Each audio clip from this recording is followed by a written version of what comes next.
আল্লাহ নবী হযরত আবু বকরকে সঙ্গে করে নিয়ে চললেন মদিনার দিকে। উল্টা পথে রওনা করলেন। বারবার কাবা শরীফের দিকে তাকাতে লাগলেন। বুখারী শরীফে এসেছে, নবীজি বারবার কাবার দিকে তাকিয়ে বলতেছেন, রে কাবা, বড় আশা ছিল তোর কাছে থাকবো, তোর খেদমত করব, কিন্তু তোর নিষ্ঠুর সন্তানেরা তোর কাছে আমারে থাকতে দিল না রে।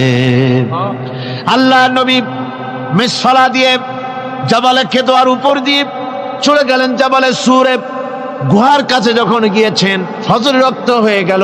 হযরত আবু বকর রাদিয়াল্লাহু তাআলা আনহু বলছেন, হুজুর আর উপায় নাই, দিন হয়ে গেল, এখন বুঝি ধরা পড়ে যাব, ওই গুহার মধ্যে গিয়ে আশ্রয় নেই। তবে আপনি দাঁড়ান, গুহার ভিতরে পাহাড়িয়া গুহা, বিচ্ছু থাকতে পারে, সাপ থাকতে পারে, আমি আগে ঢুকি, যদি কোনো হিংস্র প্রাণী থাকে আমার উপর দিয়ে আঘাত হয়ে যাক, আল্লাহর নবী হেফাজতে থাকুক। হযরত আবু বকর রাদিয়াল্লাহু তাআলা আনহু গুহার ভিতরে নামলেন। নেমে গুহা সাফ করে হুজুরকে ডাকলেন। হুজুর তাশরীফ ফরমালেন গুহার মধ্যে।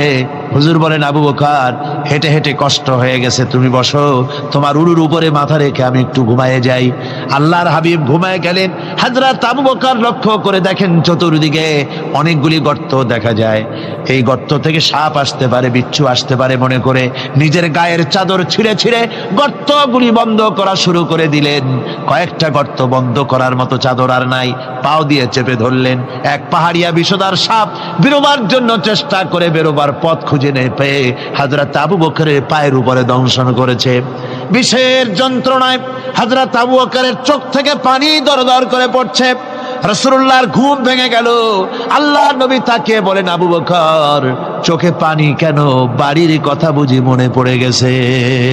হযরত আবু বকর বলেন, ইয়া রাসূলুল্লাহ, আল্লাহর নামে কসম করে বলি, যেই দিন আমি ঈমান এনেছি ওই দিন থেকে আমার মা বাপ, আমার কোলে আমার সন্তান, আমার স্ত্রী, আমার জায়গা জমি ঘর বাড়ি, এমনকি আমার নিজের আত্মার চাইতে হুজুর আপনারে ভালোবাসি বেশি। তাহলে কাঁদো কেন? হযরত আবু বকর বলেন, হুজুর, বাড়ির জন্য কাঁদি না, ছেলেপেলের জন্য কাঁদি না, সাপে দংশন করেছে, যন্ত্রণায় কাঁদতেছি। আল্লাহ নবী সঙ্গে সঙ্গে মুখ থেকে থুতু বার করে যন্ত্রণার জায়গায় লাগাই দিলেন। সঙ্গে সঙ্গে যন্ত্রণা বন্ধ হয়ে গেল। হুজুর বললেন, আবু বকর, প্রথম যখন তোমার এই আঘাত করেছিল সাপে, আমাকে কেন তাড়াতাড়ি বলো নাই? এতক্ষণ তো তোমার কষ্ট হতো না। হযরত আবু বকর বলেন, ইয়া রাসূলুল্লাহ, ওটা তো সাপে কাটার যন্ত্রণা, ওই যন্ত্রণায় আমার রক্ত জ্বলতেছে, যন্ত্রণায় যন্ত্রণায় আমার কলেজাটা যদি ফেটেও যেত। আল্লাহর হাবিব আরাম ফরমাচ্ছিলেন, আমি তাকে আরামে বিঘ্ন ঘটাতে পারতাম না। আমার ভাইয়েরা, হযরতে আবু বকর, হযরতে রাসূল দুজন বসে আছেন। এমনি সময় কাফের বেঈমানেরা খুঁজতে খুঁজতে জায়গা মতো এসে গেছে। একজনে বলে ভিতরে আছে, আর একজনে বলে নাই। পায়ের যদি থাকবে তাহলে মাকড়সায় জাল বুনালো কি করে, পাখি ডিম পেড়ে বসে আছে কি করে, তাদের সন্দেহ হতে লাগলো। এর মধ্যে না একজন বলে আছে আর একজন বলে নাই। হযরত আবু বকর ভয়ের চোটে কেঁদে ফেলেছেন, হুজুর আর উপায় নাই।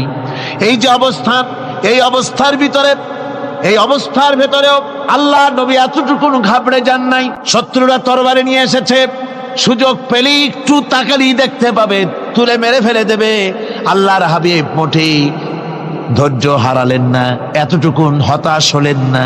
আল্লাহ পাকের হাবিব তার সাথীকে কি বললেন? তখন কোরআনে কারীম সূরা তাওবার মধ্যে আল্লাহ তা উদ্ধৃত করেছেন মুমিনদের জন্য, ইযহুমা ফিল গার ইয ইয়াকুলু লিসাহিবিহি লা তাহজান ইন্নাল্লাহা মা'ানা।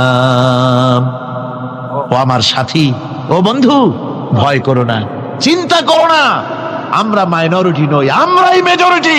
তার কারণ আল্লাহ আমাদের সাথে আছেন। সুবহানাল্লাহ, আল্লাহ আমাদের সাথে আছে। আর বন্ধুগণ, কোরআনে কারীমে রব্বুল আলামিন বলেন, فأنزل الله سكينته عليه وأيده بجنود لم تروها। আল্লাহ পাক তার মনের মধ্যে গভীর প্রশান্তি এবং স্বস্তি দান করলেন, আর এমন সৈন্য দিয়ে সাহায্য করলেন যে সৈন্যদেরকে তোমরা দেখতে পাও না। এভাবে করে রব্বুল আলামিন মুমিনদের বিপদে আপদে মুসিবতে সব সময় আল্লাহ পাক মুসলমানদেরকে সাহায্য করেছেন। জোরে জোরে বলেন সুবহানাল্লাহ। মুমিনদের সাহায্যকারী আল্লাহ। তাই ইসলামী আন্দোলনের সাথে যারা আছে, যারা কর্মী, যারা নেতা, যারা মুমিন, যারা ঈমানদার, মেঘের মতো প্রচন্ড কালো মেঘ হয়ে চতুর্দিক থেকে অন্ধকারের মতো সে এসেছে বিপদ, কোন বিপদ না। আল্লাহ পাক সাহায্যকারী। কে সাহায্যকারী? জোরে বলেন সাহায্যকারী কে? আল্লাহ সুবহানাহু ওয়া তাআলা, তিনি সাহায্যকারী, ভয় নাই। আল্লাহ পাকের উপর ঈমান আনলে পরে কলিজার ভিতরে দুর্জয় সাহসের সৃষ্টি হয়ে যায়, কোনো ভয় অন্তঃকরণে তার থাকে না। আল্লাহ পাক সাহায্য করেন। আর আল্লাহর উপরে ঈমান আনলে পরে রব্বুল আলামিন বলেছেন, ইয়া আইয়ুহাল্লাযীনা আমানু হাল আদুল্লুকুম আলা তিজারাতিন তুনজিকুম মিন আযাবিন আলীম। এমন একটা ব্যবসার কথা কি বলবো না, যে ব্যবসায় তোমাদেরকে জাহান্নামের আযাব থেকে বাঁচায় দেবে। তার প্রথম কাজই হলো আল্লাহর প্রতি ঈমান আনা। ঈমান আনলে পরে এই সমস্ত গুণ তৈরি হয়ে যায়। আর ঈমানে সবচাইতে উপকৃত হয় সমাজের লোকেরা, রাষ্ট্রের লোকেরা, পরিবারের লোকেরা, দেশের মানুষ উপকৃত হয় মুমিনদের দিয়ে ঈমানের কারণে। তার কারণ হলো একজন মুমিন, একজন ব্যক্তি যখন ঈমানদার হয়, মুমিন হয়ে যায়, আল্লাহর প্রতি যখন প্রগাঢ় বিশ্বাস তার এসে যায়, তখন সেই ব্যক্তি নৈতিকতার মান তার বেড়ে যায়। জোরে বলেন সুবহানাল্লাহ। নৈতিক চরিত্রের উপরে সে প্রতিষ্ঠিত হয়, সে মিথ্যা বলতে সাহস পায় না। মুমিন ব্যক্তি মিথ্যা বলতে সাহস পায় না। কেন পায় না? মিথ্যা বলতে সাহস পায় না, ঠকাতে সাহস পায় না, ওজনে কম দিতে সাহস পায় না, শয়তানি বদমাশি করতে সাহস পায় না। তার কারণ হলো আল্লাহ পাক বলে দিয়েছেন, মুমিন কোরআনের ভিতরে পড়েছে, ইয ইয়াতালাক্কাল মুতালাক্কিয়ানি আনিল ইয়ামিনি ওয়া আনিশ শিমালি কাঈদ।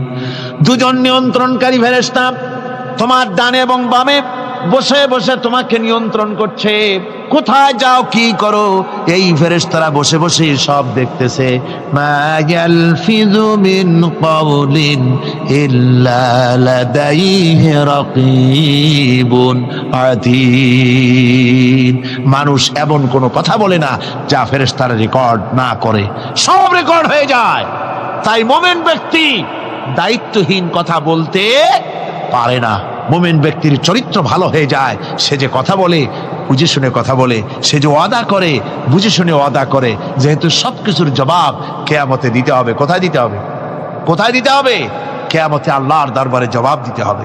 মহান আল্লাহ রাব্বুল আলামিন বলেছেন, ওয়ালাকাদ খালাকনাল ইনসানা ওয়া না'লামু মা তুওয়াসবিসু বিহি নাফসু। মানুষ সৃষ্টি করেছি আমি, তার অন্তঃকরণের ভিতরে ওয়াসওয়াসা কি হয় আমি জানি। এই জন্য মুমিনেরা মনের ভিতরে কোনো খারাপ কল্পনাও করতে পারে না। খারাপ কল্পনা করলেও তার হিসাব দেওয়া লাগবে আল্লাহর কাছে। কার কাছে?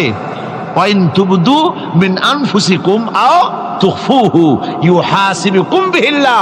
আল্লাহ বলেন, মনের মধ্যে যে সব কল্পনা করো তা প্রকাশ করো আর গোপন রাখো, ওইটার হিসাব নেব আমি আল্লাহ পাক। কিয়ামতের দিন আমার কাছে হিসাব দিতে হবে। বন্ধুগণ, এই জন্য মুমিন যারা, মুমিনদের চরিত্র প্রতিষ্ঠিত হয়, মুমিনদের ধারণা থাকে যেখানেই যাই না কেন, যেখানেই বসি না কেন, সেখানেই আল্লাহ, আল্লাহ ছাড়া কোনো জায়গা নাই। আছে নাকি? আছে। আল্লাহ পাক বলেন, মা ইয়াকুনু মিন নাজওয়া সালাসাতিন ইল্লা হুয়া রাবিউহুম। তোমরা যেখানে তিনজন মিলে পরামর্শ করো, মনে রেখো তিনজন নও, ওখানে চতুর্থ সত্তা আমি রব্বুল আলামিন তোমাদের কাছে আছি। সব শুনি আর দেখি। পাঁচজন যেখানে হও সেখানে আমি ষষ্ঠ। এর থেকে যদি কম হও, এর থেকে যদি বেশি হও, বান্দারে তুমি আছো যেখানে আমি আল্লাহ আছি সেখানে। উপায় নাই, সব জায়গায় আমি দেখতে পাচ্ছি। শুধু তাই নয়, রাত্রিবেলায় মানুষেরা গোপনে পরামর্শ করে, করে না? করে কিনা? রাতে রাতে পরামর্শ করে, এক জায়গায় বসে, হলের মধ্যে, পাহাড়ের মধ্যে, কোনো জায়গায় বসে পরামর্শ করে। কি পরামর্শ? ইসলামী আন্দোলনের লোকদের মারবে, কোথায় তাদের ধরবে, কোথায় তাদের অত্যাচার করবে, এই সমস্ত পরামর্শ করে। আল্লাহ পাক বলছেন, শুনুন, আল্লাহ রাব্বুল আলামিন বলেন ওয়া হুয়া মাআহুম ইয ইউবাইতুনা মা লা ইয়ারদা মিনাল কাউল ওয়া কানা আল্লাহু বিমা তা'য়ামালুনা মুহীতা। আল্লাহ পাক বলেন তিনি তো ঠিক সেই সময়ও তোমাদের কাছে থাকেন যখন তোমরা নিজেদের ঘরের মধ্যে বসে কোনো এক জায়গায় বসে আল্লাহর মর্জির খেলাফ পরামর্শ করো, আল্লাহ তখনও তোমাদের কাছে থাকেন। আল্লাহর ইহাতা থেকে, আল্লাহর কর্তৃত্ব থেকে বেরিয়ে যাওয়ার কোনো উপায় নাই। সুতরাং গোপনে বলেন, প্রকাশ্যে বলেন, যেভাবেই যা কিছু করা হোক না কেন, আল্লাহর কাছে আমাদের সমস্ত অপরাধগুলি ধরা হয়ে যায়। আর এটাই হচ্ছে ইমানের সীমা পরিসীমা। তিলকা হুদুদাল্লাহি ফালা তা'তাদুহা, তিলকা হুদুদুল্লাহ, এটাই হচ্ছে আল্লাহর সীমানা।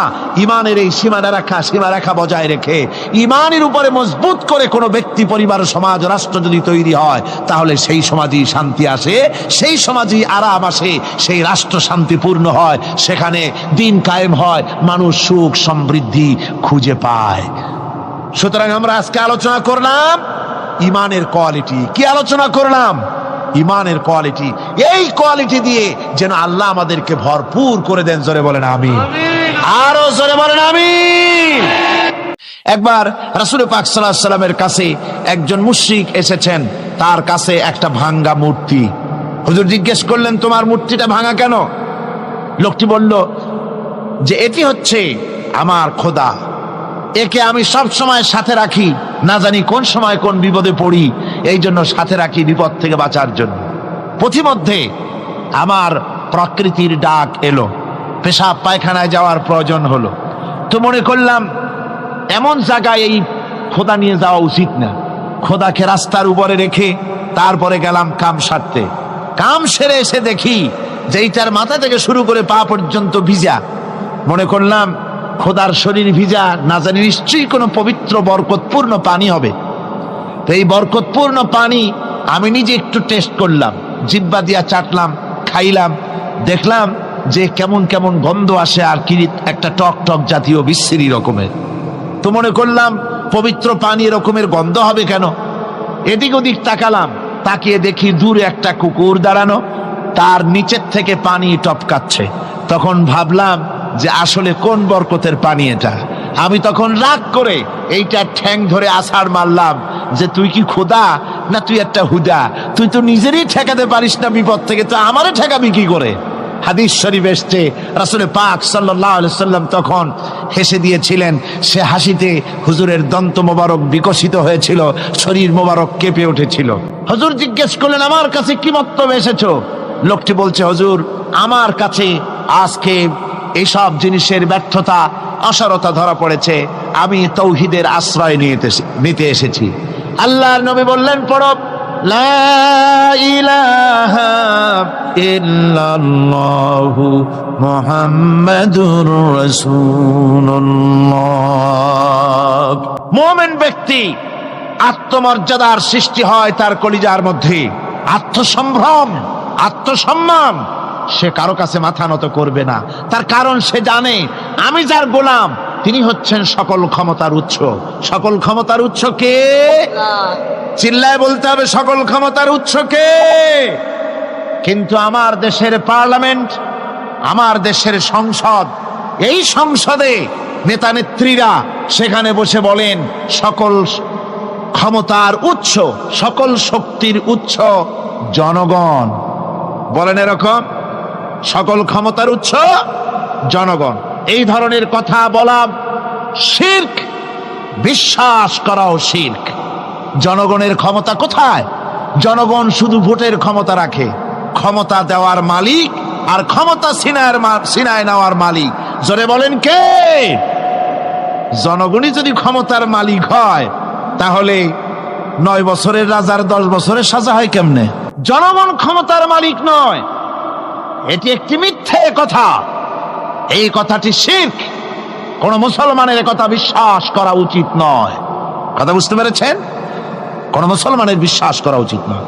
আল্লাহ পাক পরিষ্কার বলেছেন, আন্নাল কুওয়াতা লিল্লাহি জামিআ, সমস্ত ক্ষমতার উৎস কেবলমাত্র আল্লাহ সুবহানাহু ওয়া তাআলা।